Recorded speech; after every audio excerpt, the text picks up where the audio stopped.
It's right. Yes, it is really our breaking down. Okay, we are live. Okay, good morning. This is Senate Natural Resources and Energy, and it is February 3rd.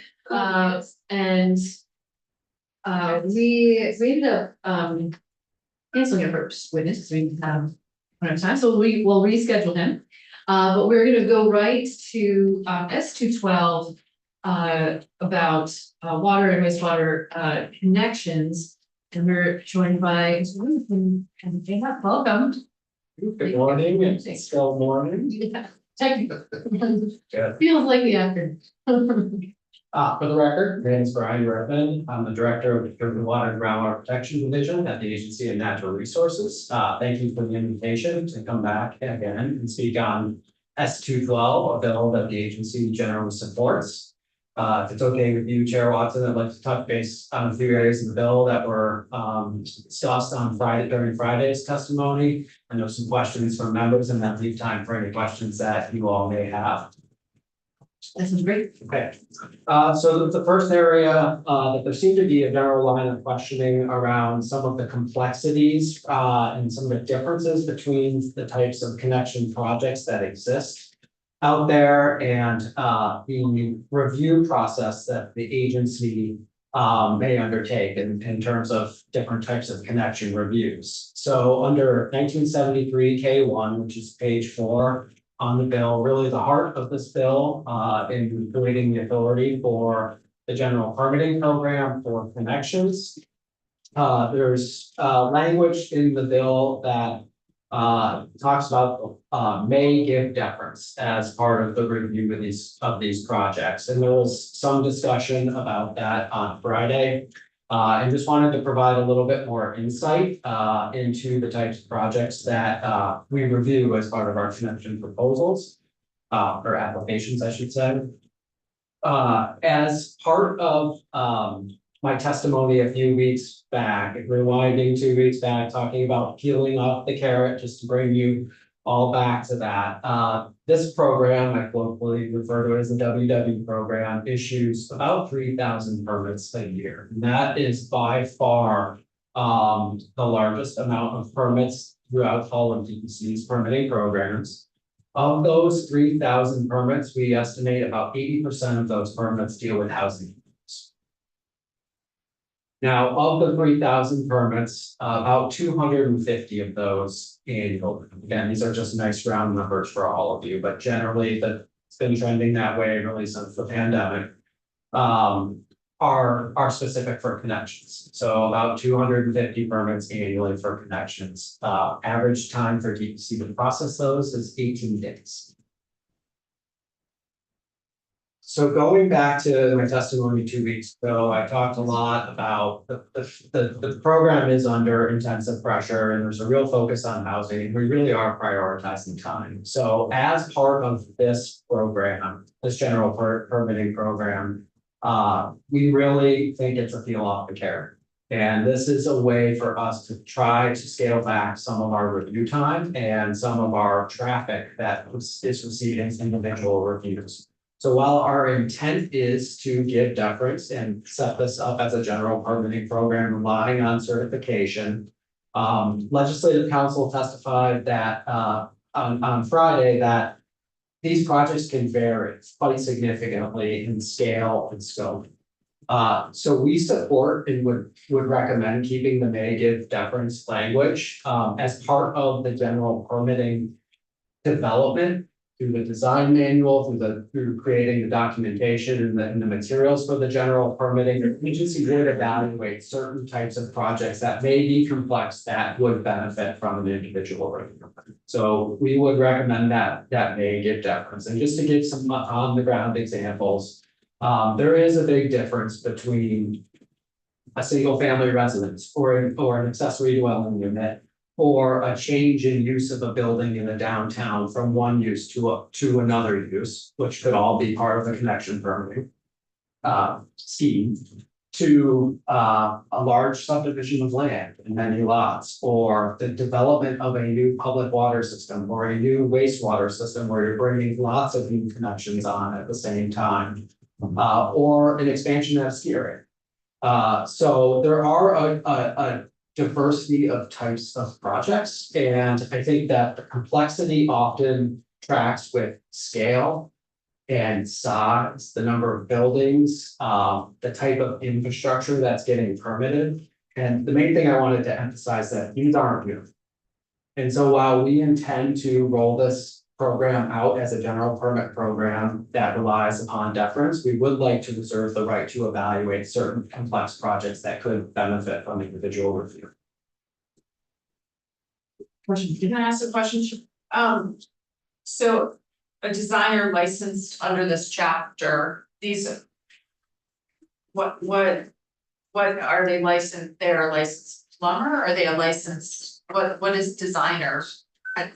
What is a designer? Licensed designer is a licensed professional, and there's three types of licensed designers in the rules that have different abilities to do different scopes of work. So there's class A, class B, class BW.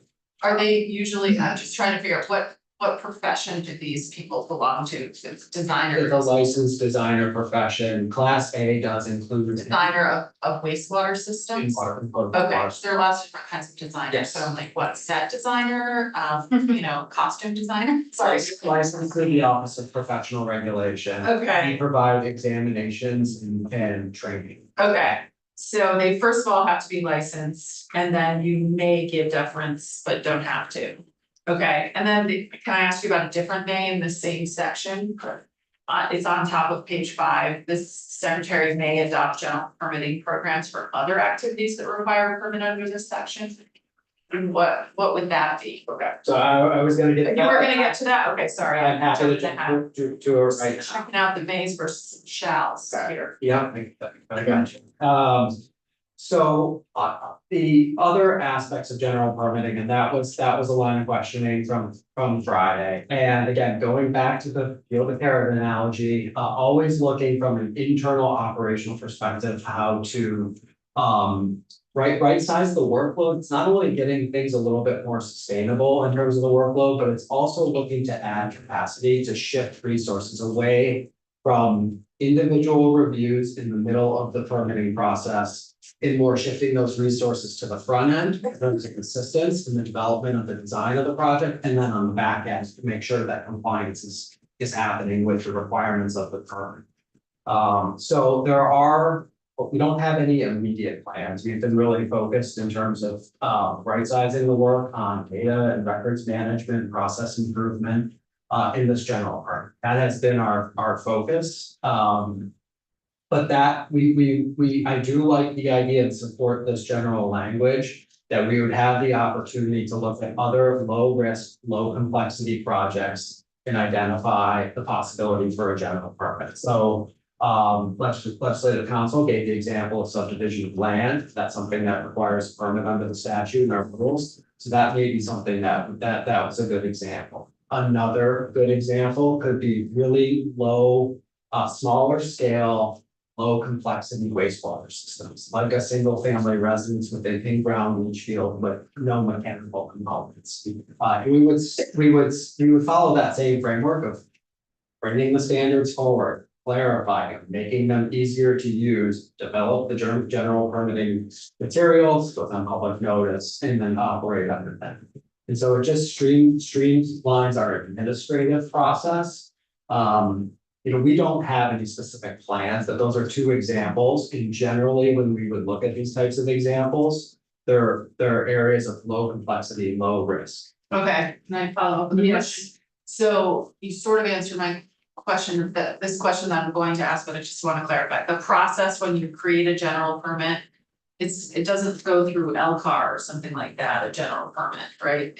But there is a public like comments process or something that people could say, actually, I don't like the way you're doing this. Correct. Okay, Yes. but there's no legislative review of a general permit, once we've given you the authority to do it. Correct. Okay, and then how does a general permit work for it versus a quote unquote regular permit. If there's a general permit, it's just like saying, generally, this stuff is okay to do, you don't have to ask us, right? Or how So mechanically. what the way that we would envision this one to work would be, we would create this general permit, all the related documentations, the program, basically. We would post that permit to the environmental notice bulletin, which is the means for putting it out on public notice, receiving comments. Okay. Go through the responsiveness summary, Okay, adopt the general permit, and then what happens is once that general permit, it lists all the ways that you qualify, what the conditions are. And okay, then we get applications, notices of intent to use that uh-huh, general permit, and we would automate that process to say, here's a notice of intent, it's administratively complete, it meets the requirements. Then we would provide the general permit to the applicant. Okay. Which would have conditions. so there's still review of the general, of everybody who's saying, I wanna use this general permit. But you think it would be faster than the regular permit? It would cut down time. We'd still have administrative review, we'd still have data management, we would still have records management. But as far as the technical review is concerned, Uh-huh, we're basically eliminating that step and shifting it over to the licensed individuals providing the licensed design, stamping the plans. Okay. On behalf of the applicant, so instead of 18 days, you think, what, 3, 4. okay, Quick. that's what I was trying to figure out, like, how is it different? There's still review, but it's more front end review. And then the back end is faster, as long as the boxes are all checked. Correct. Correct, and the other piece that was part of the testimony, and this is going back to the may give deference.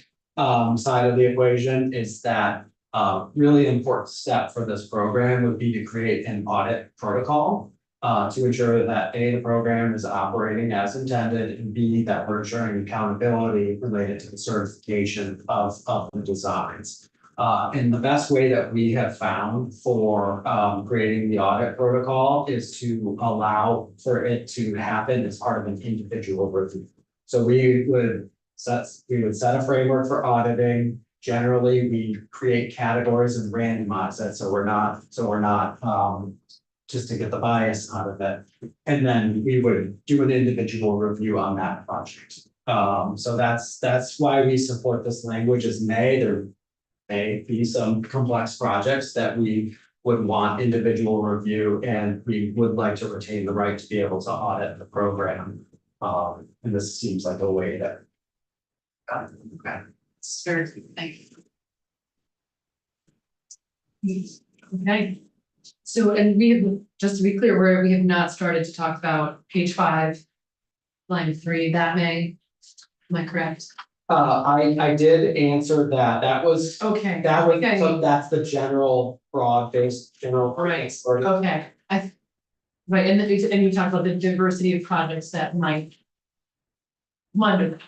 Right, if we don't, we would follow the process that I explained to Senator Hardy about setting up a different general permit. Okay, We don't have immediate plans to do this. We've been focused on process improvement, data management, records management, and this general permit that's authorized under this bill.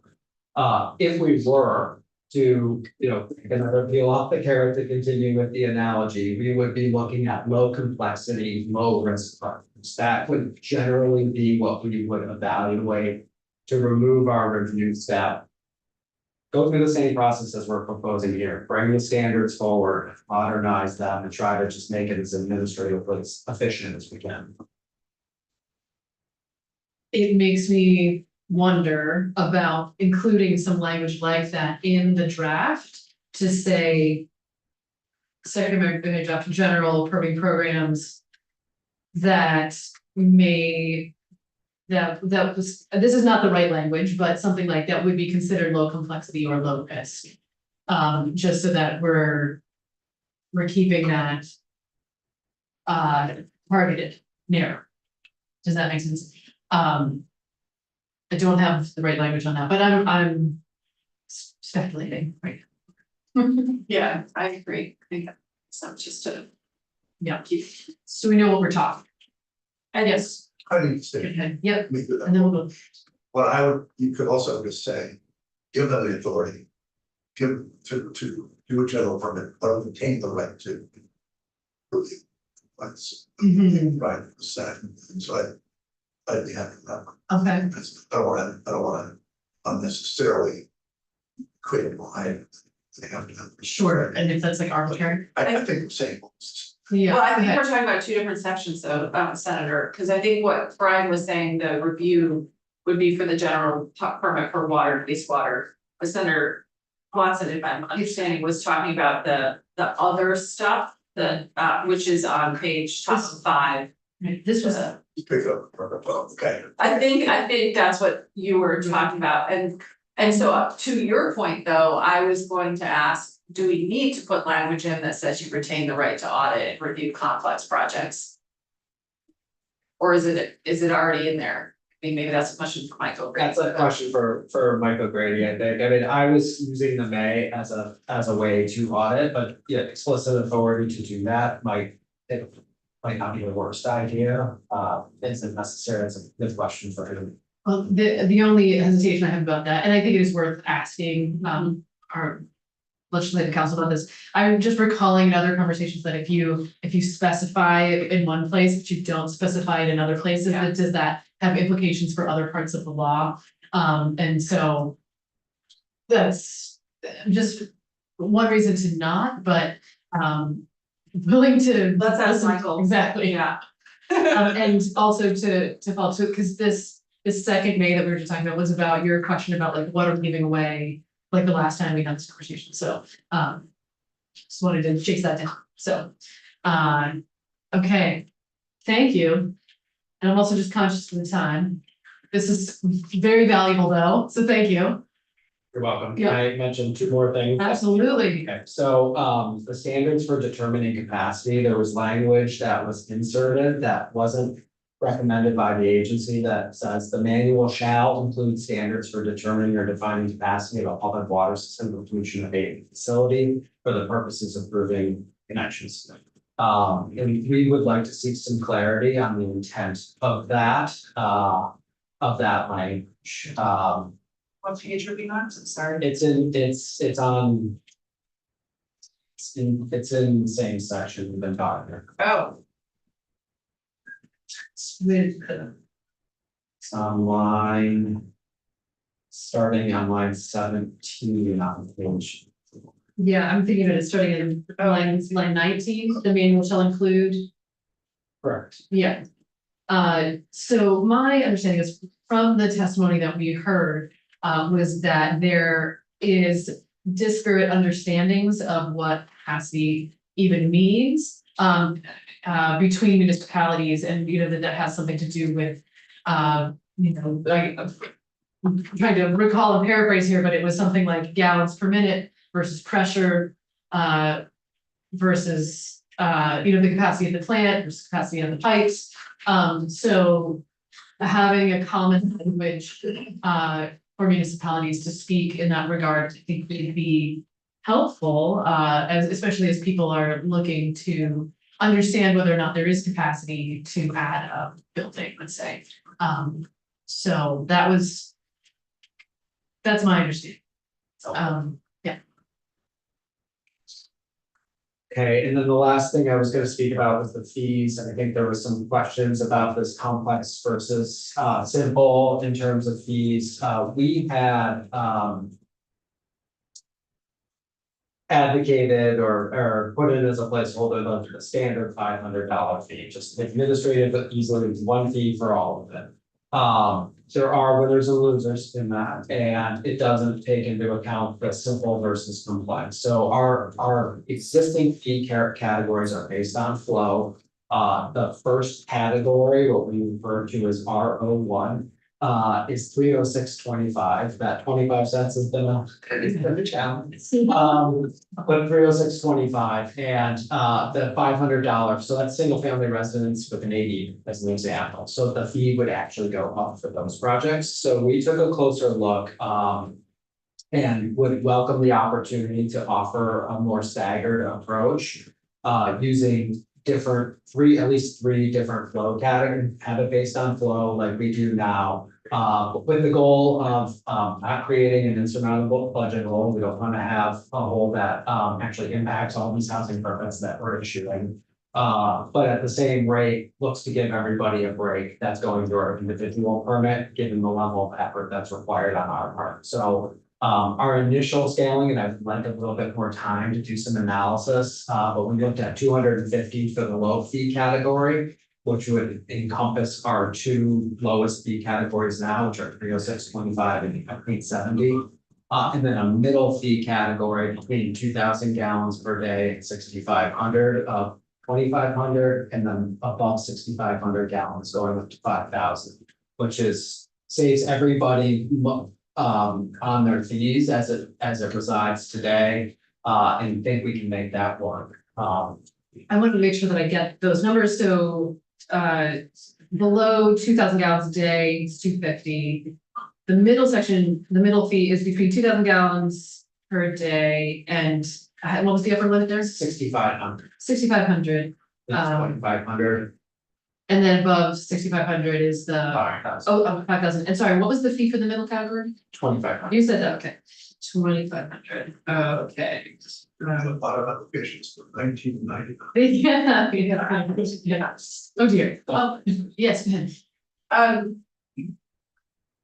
So originally, this bill did not include the general permit, are these? It just included the ability for municipalities to delegate, yeah. And that was where the $500 fee was if it was delegated, it would pay it. 500 for the general. And then $100 processing fee under the municipal delegation. Oh, Yeah. I don't remember that, I just remember the 500 fee, but. Are these fees that you just laid out, which I missed, but it sounds like the chair got them, are they for people who are applying under the general permit? Okay, so would the fees would there not be a regular permit? No, I'm confused, if there's a general permit, that means there's no regular permit. For connections, and what about any fee that the municipalities could charge? That would be separate and distinct from the state's authority. There's language in this bill to explicitly allow for that. And then we created a $100 processing fee if a municipality came through for partial delegation. And the thinking behind that is to keep the records management consistent through the state is really important. And part of the delegation in some of the repeal language is to allow the agency, we create a system to get the information from the municipalities, store it in our database, make it publicly available. Yeah. And that all takes. Where's that in the bill? Cause I'm only seeing this page 10 with the fees. Is there fees somewhere else? Oh, Line 13, that's page 9. page.